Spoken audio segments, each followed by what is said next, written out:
Welcome, friends of Victory Lane with Christian Potts. If we've had another NASCAR race, it must mean Kyle Busch had another good day. The youngster dominating the race at Bristol this weekend, led about 3/4 of the laps and picking up yet another win. He's won at least one race on the 3 Series every week so far this year. It was a good week in general for Joe Gibbs Racing. Busch's teammate Denny Hamlin coming across the finish line second at Bristol. Those two drivers have had to kind of take the leadership role on the team as longtime Gibbs driver Tony Stewart is no longer there. They're showing the way so far as youngster Joey Logano gets up to speed. Both of them really doing a good job in Bristol this weekend, maybe the best example this year of how it's turned around. It's a positive that we come out of here that, you know, on average we had about a second place car. I felt like we had a third place car on the short run and a first place car on the long run, but you know, that's just one of those things. You know, you take today and you know, it puts us in the chase right now, so it's a good day for us. We knew it was fast. We knew it was going to be a good race car coming here from our performance last fall. We just fine-tuned on it a little bit here and there, and you know, we need to work on a qualifying package a little bit, but ultimately it doesn't really matter where you start here. You just got to bide your time and take it easy when you have a car that's good. So it was a very satisfying day today, and you know, we had a great run there, and we really enjoyed it. So you know, hopefully all the Mars family's happy about today and bringing home the Snickers brand to Victory Lane. It was cool. Well, another team that enjoyed a good weekend in Bristol was Hendricks Motorsports. After those top two cars from Gibbs, the third and fourth place finishers, Jimmy Johnson and Jeff Gordon, of course, run for Hendrick.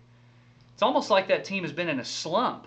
Remember, just 2 years ago, Hendrick cars combined to win 18 of the 36 races. For you math buffs out there, that's exactly half of them. So far this year, they have not been in victory lane. However, it hasn't been a terrible year by any means. Gordon leads the point standings. Johnson is in the top 10. Mark Martin has sat on the pole the last 2 weeks.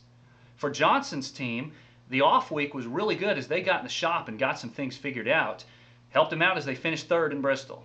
My guys sat me down a couple weeks ago and we went through our data, and I made a wish list of what I wanted the car to do, and Chad and the guys really gave me what I needed.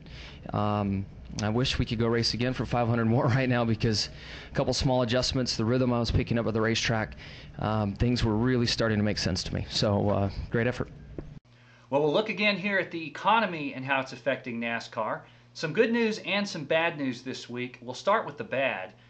Robert Yates Racing is losing its third entry in the series due to not having any sponsorship, and the team hasn't run that poorly this year. Travis Kvapil has qualified for 4 of the 5 races. He had a pretty strong car last week at Bristol, ran in the top 10 much of the race, wound up finishing 18th. Kvapil was 23rd on the series running for this team last year. But he and all those guys on the team will be sitting on the sidelines this weekend and presumably for the rest of the year due to lack of sponsorship in that car. However, there was some good news to come out of Bristol this weekend. The Nationwide Series race Saturday had 52 entries, which is the most we've had for a race so far this year. I talked on this show a few weeks ago wondering that it might not be long before we didn't have enough cars to fill a field.